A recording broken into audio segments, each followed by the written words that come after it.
Bayangkan, kepalamu seperti ruangan kecil yang pintunya terkunci dari dalam. Ada suara yang terus berbisik, periksa lagi, hitung lagi, ulangi lagi. Jika tidak kamu turuti, rasa cemas itu seperti badai yang akan merobekmu dari dalam.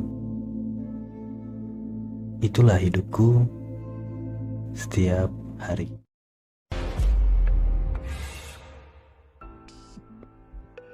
OCD, Obsessive Compulsive Disorder, bukan sekedar sifat perfeksionis, bukan juga sekedar orang yang suka kebersihan. OCD adalah kondisi ketika otak mengirim sinyal bahaya yang palsu, dan kamu terjebak di dalam ritual yang harus diulang demi meredakan ketakutan yang tidak nyata. Obsesi, pikiran yang mengganggu, berulang, sulit diabaikan. Kompulsi, perilaku yang dilakukan berulang untuk mengurangi kecemasan. Bentuk OCD yang umum: bersihan berlebihan, memeriksa peralatan atau benda-benda secara berulang, simetri, presisi dan keteraturan sempurna. Obsesi angka tertentu: scrupulosity, obsesi pada ritual ibadah. Bedanya dari perfeksionis biasa, OCD mengganggu hidup dan memakan waktu. Aku tahu rasanya, karena aku salah satunya.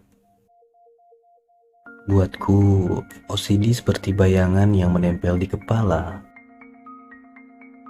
Kalau diriku merasa sesuatu tidak tepat, pikiranku tak bisa diam. Aku akan memeriksa, menghitung, mengulang sampai rasa lega itu muncul. Tapi masalahnya, rasa lega itu hanya sebentar. Lalu semuanya mulai lagi. Di balik semua ini, ada loop yang salah di otak. Namanya cortico-striato-thalamo-cortical loop. Sirkuit ini seperti alarm palsu yang terus berbunyi. Otakku berkata, ada yang salah, segera perbaiki. Padahal tidak ada apa-apa. Dan dopamin serta serotonin, dua senyawa yang mengatur rasa tenang, ikut kacau.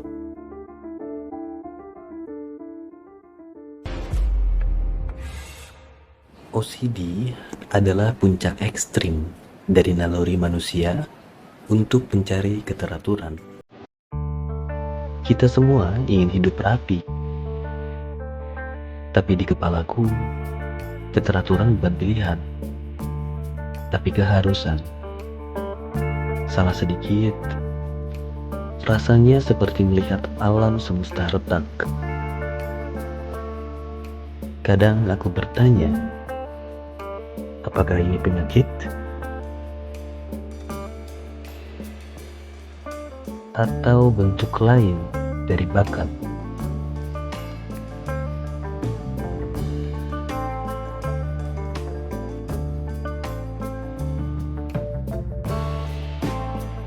Ilmuwan Tesla punya ritual aneh. Seniman Da Vinci terobsesi pada detail. Apakah mereka OCD? Atau hanya terlalu peka pada keteraturan dunia? Karena mereka, para penderita, sangat amat detail,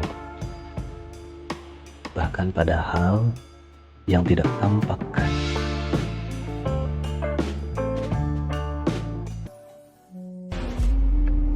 Banyak yang mengira OCD hanyalah sebuah gangguan yang harus dihilangkan.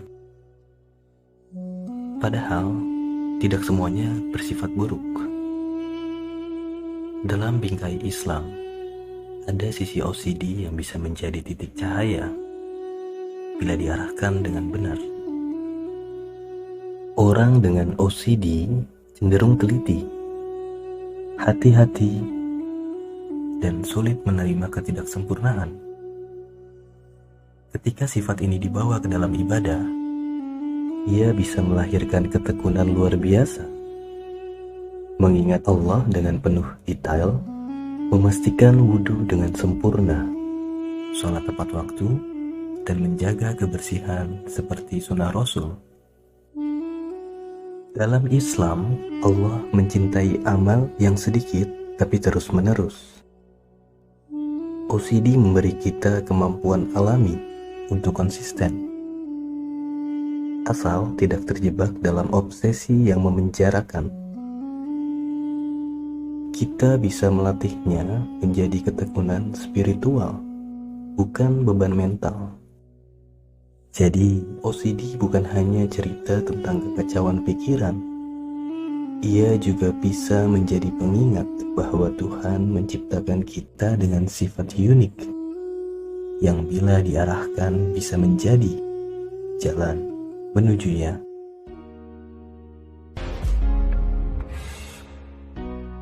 OCD tidak selalu terlihat.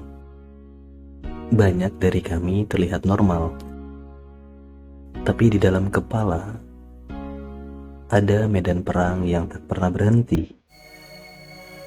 Jangan bilang santai aja, karena pikiran ini tidak punya tombol off. Yang kami butuhkan bukan belas kasihan, tapi pengertian.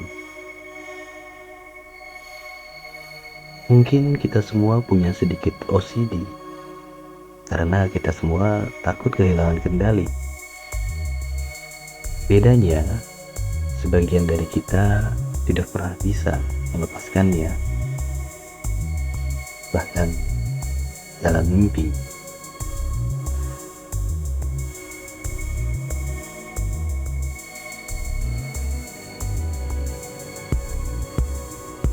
Inilah Didos Filosofi, tempat di mana seni dan filosofi bertemu dan membuat bertanya ulang tentang dirimu sendiri.